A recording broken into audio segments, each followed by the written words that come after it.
Degree చదివితే ఉద్యోగం దొరుకుతుందనే పరిస్థితి ఇప్పుడు లేదని నీతి ఆయోగ్ తాజా నివేదిక స్పష్టం చేసింది.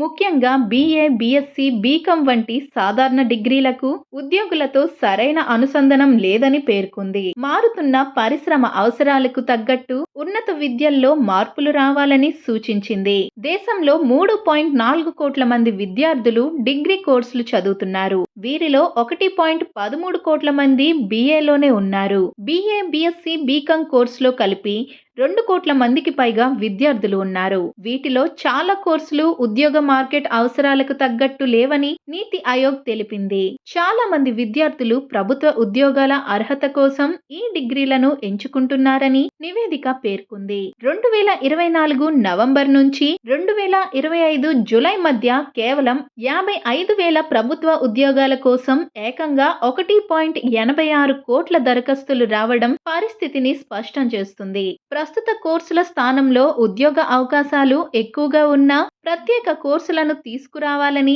నీతి ఆయోగ్ సూచించింది. BA hospitality, BCom analytics, BSc upload technology వంటి కోర్సులను ఉదాహరణంగా పేర్కొంది. చదువుతో పాటు పని అనుభవం వచ్చేలా అప్రెంటిస్షిప్ ఆధారిత డిగ్రీలను పెంచాలని తెలిపింది. పార్ట్ టైం, హైబ్రిడ్, మాడ్యులర్ కోర్సులను విస్తరించాలని నివేదిక సూచించింది. చదువుకుంటూనే పనిచేసే అవకాశాలు కల్పించాలని పేర్కొంది. పరిశ్రమల భాగస్వామ్యంతో పీపీపీ విధానంలో ఉద్యోగ ఆధారిత నైపుణ్య శిక్షణను పెంచాలని స్పష్టం చేసింది.